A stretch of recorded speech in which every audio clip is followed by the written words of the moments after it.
in the last talk, we were looking at the ways that, uh, sorry, start all over again. So in the last talk, we were looking at the ways that intellectual technologies alter our brain, that they actually kind of work in conjunction with the brain, and that in this means of neuroplasticity, they actually make our brain behave a little bit different. And in this talk, we're going to kind of make an application of that to current times and to current intellectual technologies that we're all using every day, and investigate how's that altering our brain.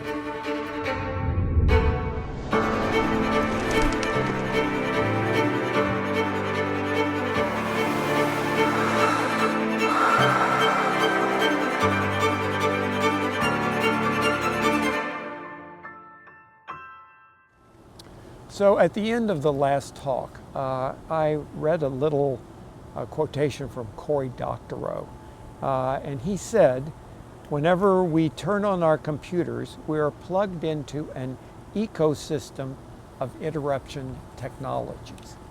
An ecosystem of interruption technology. So this is kind of acknowledging the fact that when we're on our smartphone or when we're on our laptop, it is just inevitably a different way of working than historically has been the case. There's constantly this barrage of small doses of little things that come up, and they're interrupting we're not getting continuous thought, we're getting multiple short sporadic input, and that is inevitably going to affect the way our brain interacts with that technology. So there's a guy named David Bell who's a well-known historian, and he was commenting on the difference between reading, and he's now talking about just reading a book, reading print material, and reading on some kind of digital device. Maybe it's a Kindle, maybe it's a laptop, whatever. And so David Bell had read this book, an important book in history in his field, and he'd read it on a Kindle. And this was what his account was of that.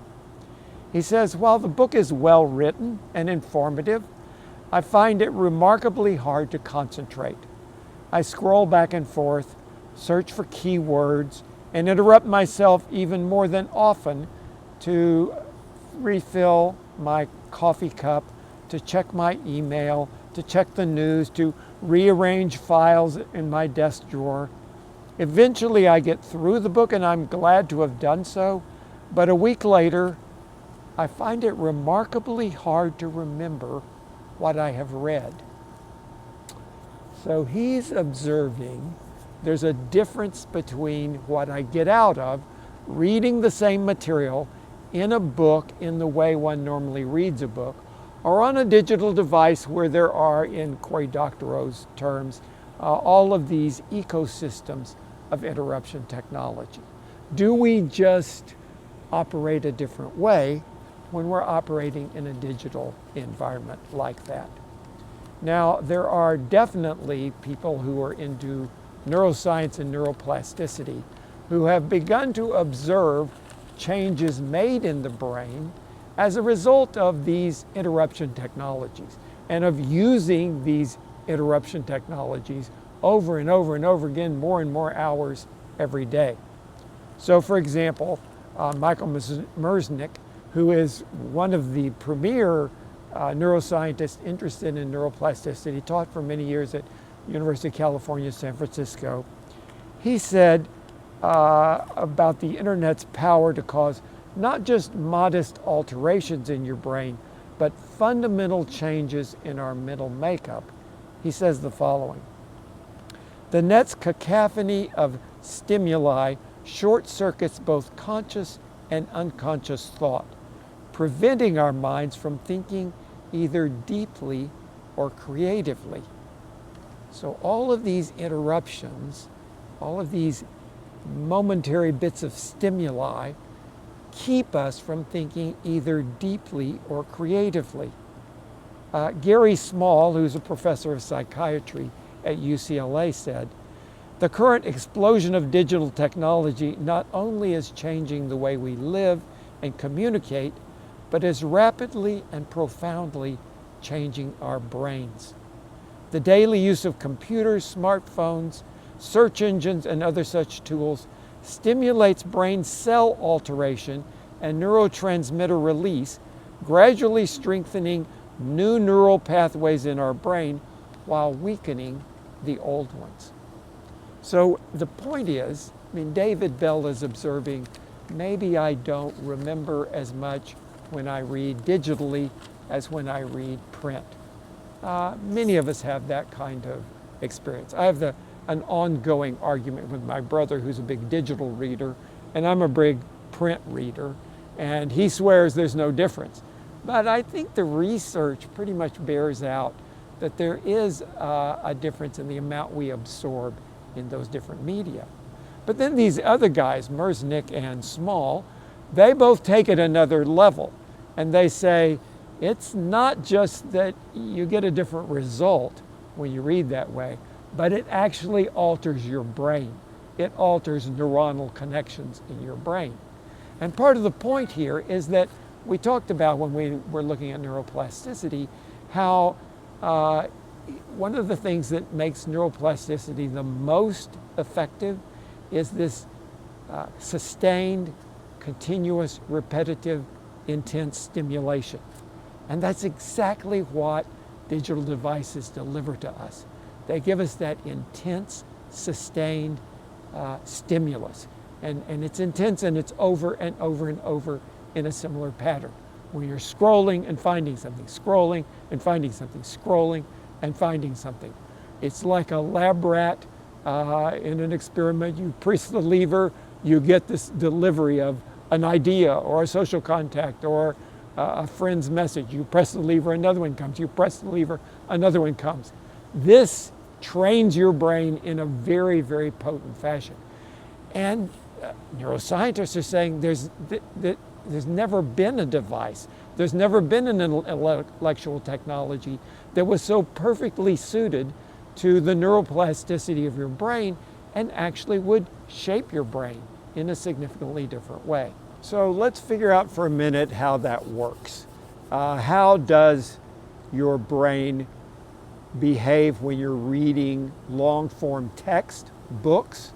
And how does your brain behave when you're reading these lots and lots and lots of small bits of information that come in a kind of intense fashion on the internet? So when you're doing long-form reading, what you're doing is you're putting information into your working memory. And it goes in, and this is a kind of temporary storage place. And in that storage place, it's like when you're studying for a test. And you're learning these things, and they're going into your working memory, and they stay there for a little while. They're not deeply embedded in your brain yet. They're just there in your working memory.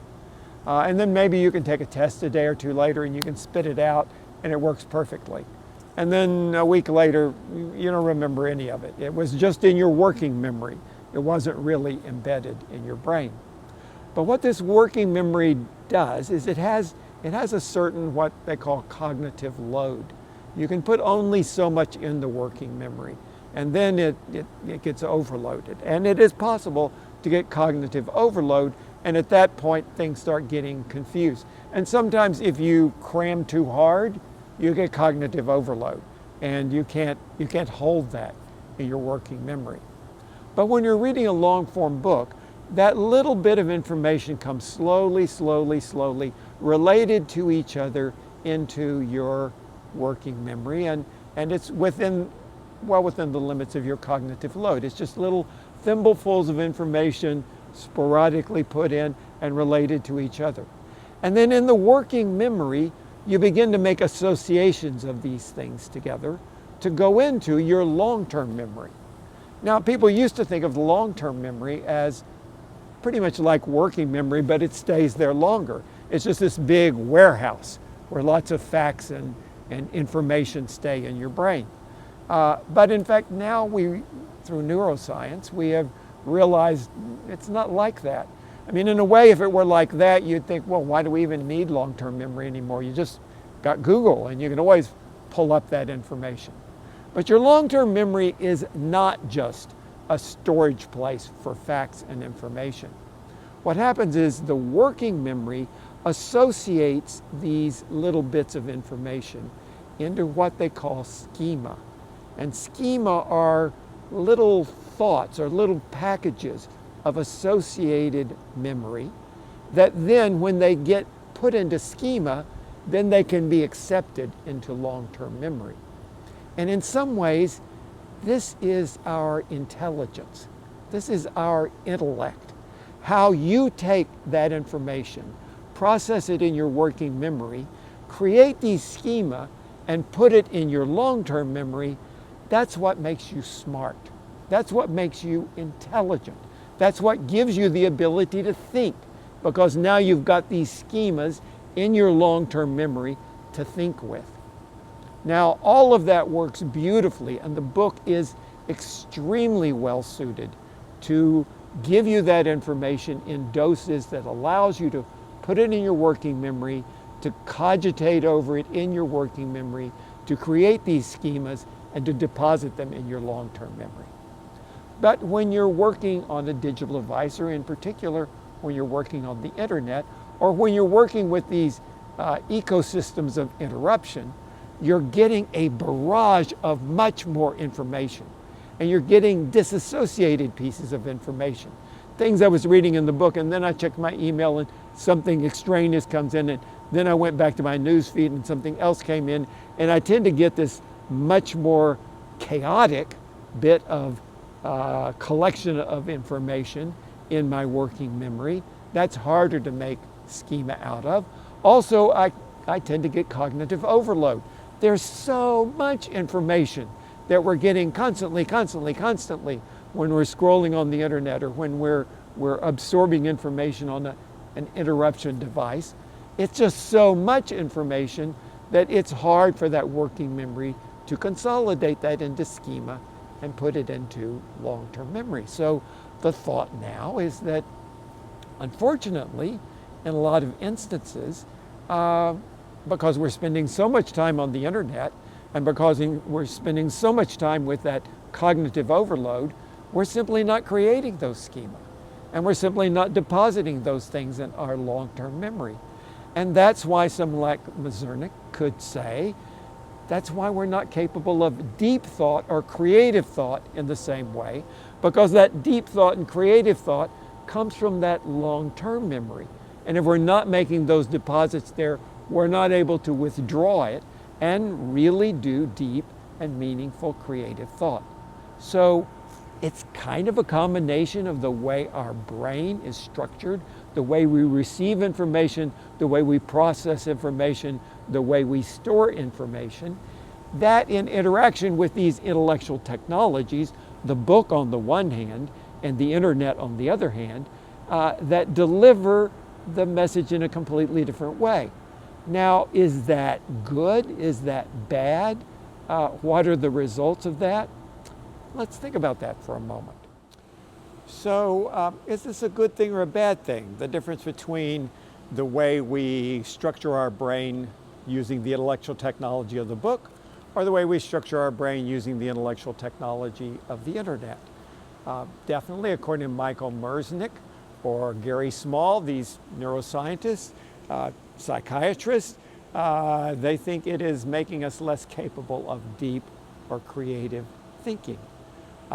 Nicholas Carr, who was the author of The Shallows, this book that I was talking about in the last talk, he definitely thinks it's a bad thing. And he thinks it's a bad thing so much that he changed his life because of it. So Nicholas Carr is an interesting guy. He graduated from college with a degree in English literature. He was the kind of guy who he loved reading a big, thick Dostoevsky novel. He just would get totally immersed in that novel, deep reading in the most profound sense. And it gave him enormous pleasure, and he retained an enormous amount of information from that. And it allowed him to make those schema and deposit them in his long-term memory and made him a damn smart guy. Then he became a writer. He's currently a writer for magazines like The Atlantic or The New Yorker, very well-respected writer. What he tends to do is he researches a topic and then he writes an article on it for The Atlantic or The New Yorker or something like that. But he, very early on, was an early adopter of internet research. When he was trying to find out about these topics, he would search the internet. And at that point, it was the beginning of the internet, so there wasn't a whole lot there. But he kept going and going and going, and by 2010, 12, when he started doing the research for this book, The Shallows, he was on the internet all the time. And that was his job. And all day, every day, he's on the internet doing this research, and then he's writing these articles from it. And then about the time he starts to do The Shallows, and he starts researching the impact of the internet on your brain, he takes a vacation. And he's going to go to the beach, and he picks up a big old Dostoevsky novel. And he says, damn, this is going to be fun. I'm going to go and I'm going to enjoy that novel like I did when I was in college, lie on the beach and read Dostoevsky. So he goes out there on the beach, and guess what? He cannot read a long-form novel anymore. He cannot read a long-form novel. It's not that he gets, he doesn't feel like it. His brain is no longer structured where it can absorb the material in a long-form novel. He no longer has the attention span to read a long-form novel. He has altered his brain. He has changed his neuronal connections so that all of that work on the internet shaped a new brain, a brain that can't read a long-form novel. That was very alarming to Nicholas. And so he decided, I'm going to do something about it. He understood neuroplasticity, that, okay, I can rewire my brain according to the way the internet works, but I can also rewire it back again to be capable of reading a long-form novel. So he leaves his life in New York, goes out to Colorado, dumps the internet for months, and reads long-form novels. And before long, his brain is rewired. He's able to do that. He's able to get immersed in that book, to lose himself in that book, and he has that capability all over again. But the point is, it's about wiring your brain. It's not just, I want to do this, I want to do that. After a while, if you use the internet kind of 24/7, that's your go-to way of getting knowledge, it will rewire your brain. And in the case of Nicholas Carr, that was unacceptable to him. He did not want to lose that brain capability he had before, and so he changed it. Now, maybe it's not completely a bad thing. In fact, maybe it's not a bad thing at all. Maybe that rewiring your brain is just giving you a different kind of intelligence than the book gave you. And there certainly are advocates on that side. There are three guys I want to talk about in particular. One named Scott Karp, another one Bruce Friedman, and the third one is Philip Davis.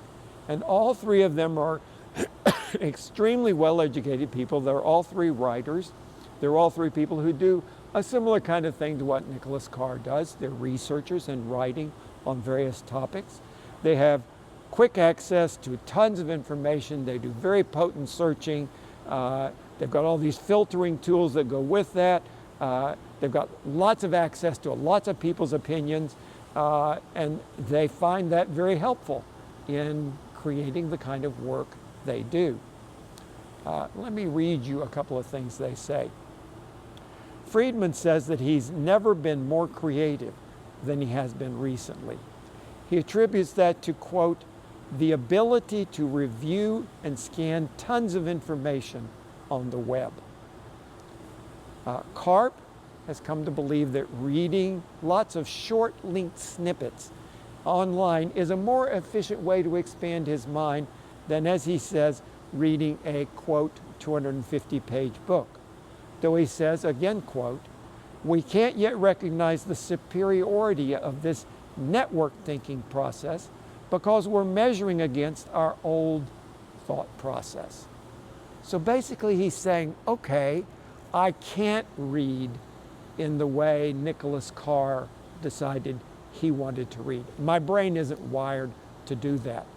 But that wires my brain to do a different kind of thinking that might be equally potent, equally intelligent, equally creative, but just a different structure. And we can't actually evaluate that very, very well yet because it's new and we're not accustomed to it.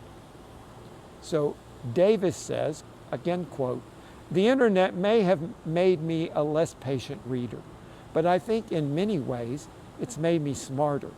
More connections to documents, artifacts, and people means more external influences on my thinking and thus on my writing." So all three of these people see this as certainly rewiring their brain in a different way, but maybe a way that's not so bad. Maybe a way that's a different kind of intelligence, a different kind of thinking that's not traditional deep thinking or creative thinking, but something else that's equally valuable. There also are plenty of people, one of them is a guy named Mark Fetterman, who's an educational researcher at University of Toronto, who argues that literacy in the conventional sense may not be the be-all and end-all. Maybe there are other kinds of skills and capabilities that we get from the internet that we don't get from books or from literacy. And so he says that literacy, as we've traditionally understood it, is now nothing but a quaint notion, an aesthetic form that is irrelevant to the real questions and issues of pedagogy today, as recited poetry might be. He says it's time to come to abandon these kinds of intelligence measures that we've had before and to work toward, again quote, "a world of ubiquitous connectivity and pervasive proximity, a world in which the greatest skill involves discovering emergent meaning among contexts that are continuously in flux."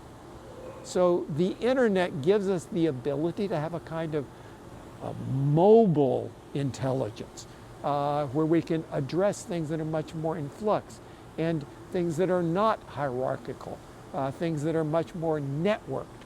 So he thinks that there's some good things about that kind of brain pattern. And then there also are researchers who have found that there are skills developed by a lot of internet usage that are extremely useful skills. Certainly hand-eye coordination. A lot of you have done so many video games that your hand-eye coordination is better than any human being that's ever lived on the face of the globe. It's just, you've developed new brain capabilities in terms of fine motor skills and hand-eye coordination. Another thing is the internet has promoted a great deal more visual sensibility because it is so much about images. And I can observe that myself because as an architect and as someone who teaches architecture, I depend heavily on educating through images. And I will tell you that the students in my class in this generation, they absorb visual images much more rapidly. They have a much better memory of visual images, and they have better powers of observation. They see detail and they see connections much better than previous generations. So maybe it's just a different set of skills. It's a different set of capabilities that are being trained on the internet than those that are trained by the book. But let's be cognizant of the fact that it's making your brain a different way. And these are decisions you make about what kind of brain you want. And our reading in Norman Doidge and our discussion of neuroplasticity certainly lets us understand that we shape our own brain. We change it the way we want it to be changed. And it's intelligent, it's only responsible to think about what kind of brain you're making. And the other point I want to make is Nicholas Carr believes this, and I believe this too, that it's not a choice of one or the other. Your brain can have literacy and the ability to absorb text and books, And it can also have this kind of networked, concurrent, flexible capability to absorb many bits of information and find patterns and make determinations from them, which the internet gives you. So in the check-in this time, let's think about this. What kind of brain do you want to have? What are the advantages of the kind of brain that the book, over generations, produced in humankind and led to many deep and creative thoughts?